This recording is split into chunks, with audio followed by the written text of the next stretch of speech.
All right, hi guys, this is Cutlass High Proof coming at you.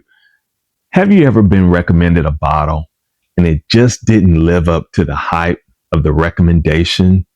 Or you just had really good thoughts about this bottle and it just disappointed you and you decided that bottle's not going to make it with me anymore? All right, stay tuned. I'll let you know what mine are.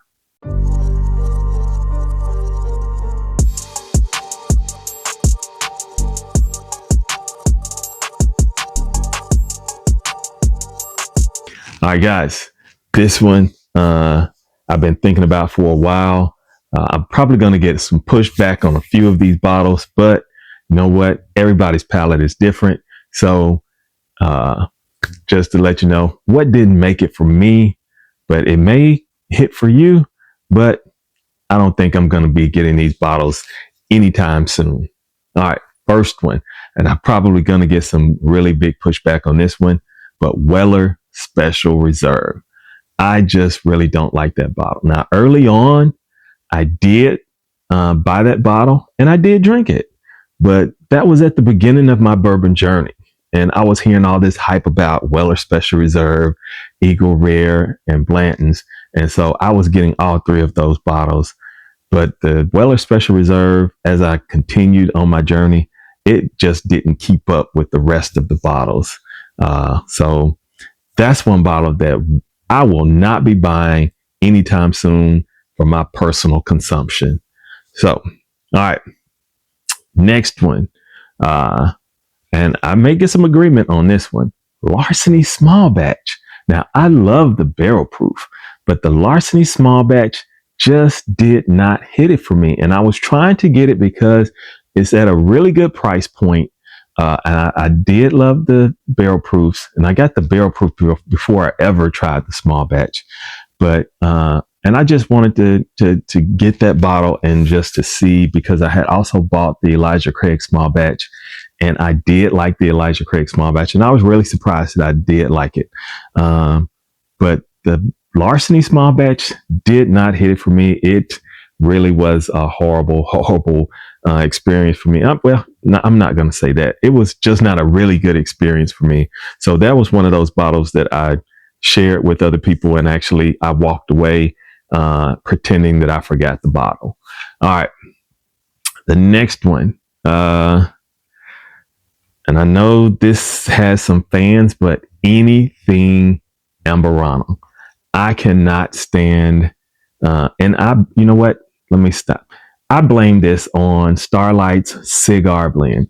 It was terrible. I took it, I tried to drink it.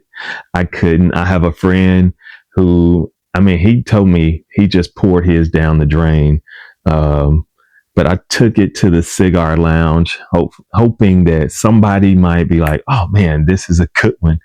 And it really didn't catch on with anybody there. Matter of fact, I just sampled it out and just kept sampling it out. And it took several days for me to get rid of this bottle. I just kept sampling it out till it was gone. It did not click for me. And I blame my Amburana hate on that particular bottle. So please, I don't want to hear about Rio. I don't want to hear about RD1. I don't want to hear about anybody doing Amburana. I don't care. If I see anything that is finished in Amburana, I don't care how many other finishes it may have. If one of those finishes is Amburana, I'm done. I'm not drinking it. I'm sorry. And that's just based really off of that Starlight cigar blend. It was horrible. I'm gonna just be honest. It was horrible. All right. So the next one is going to be, and this is another one of those bottom shelf bottles that I really wanted to like and have a keeper on my shelf because of the price point and just having it around and being able to know that I can get this bottle because it wasn't, a bottle that people were just really looking for, kind of like a Wild Turkey 101 that you can get in an early times bottle and bond and just keep on your shelf because of the great price point. And it was just a really good bourbon, but this one just didn't hit for me. And that is going to be Old Tub. It was not a good experience for me. And I really did want to like this bottle, and I like Jim Beam, but that did not hit for me at all. Matter of fact, when I shared it with a couple of friends, one of the guys made a joke that it was probably distilled in an old wash tub, because he didn't like it at all either. And I know some of you younger guys have no clue what a wash tub is, but it was not good at all. I did the same thing. I sampled it out until it was gone. So you see, I don't have any of those actual bottles with me, because I'm not buying those bottles anymore for me to drink. Matter of fact, the Weller Special Reserve, I actually traded it away last week. The last bottle that I had, I traded it away last week. And so that's why I don't have a physical bottle for that one. All right. And it's the last one on my list. And I know I'm probably going to get some people upset with me, but that's okay. And that's going to be Booker's. I like it. I do. I like Booker's. And this one is the 2023-03, the Mighty Fine Batch. I like this. This is really good. And you see, I've really put a dent in this, and I shared it. I didn't mind sharing this one. And I shared this with some guys that hate high proof bourbon, and they really enjoyed it. But I'm not going to try to figure out which batch to get, because they're just so inconsistent in their batches and the price point. I can't continue to condone spending nearly $100 on a bottle when I'm not guaranteed I'm going to get a really good batch. So, I mean, even some of the older batches that people were like, oh, this is a great one, I've tried, and it was more like, I'm being serious. It wasn't just blowing my mind type of sample that I got. But like, again, I do like this one, but because of the inconsistency in the batches and the price point, I just can't justify me buying this again for personal consumption. I'm hearing good things about the newest Booker's that has dropped, but I'm still not looking for it. I'm still not hunting it. I'm still not probably gonna buy it.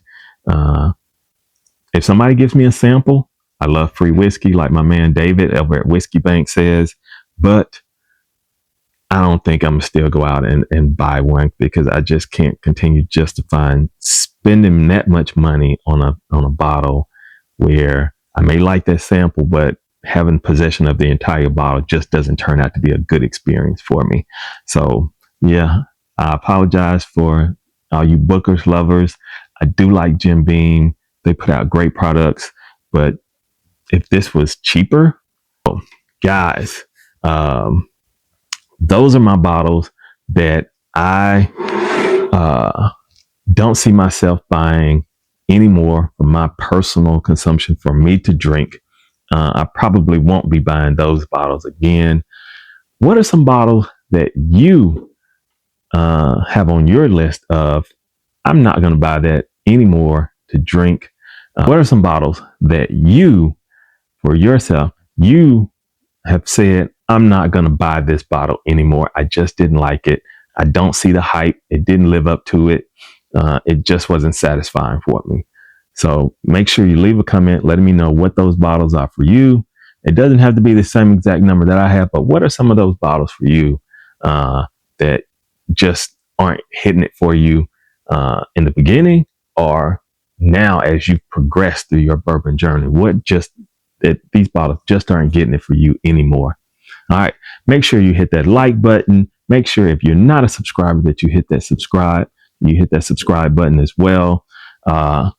Thank you for tuning in. I appreciate everyone who's watched the video. My name is Cutlass High Proof, and I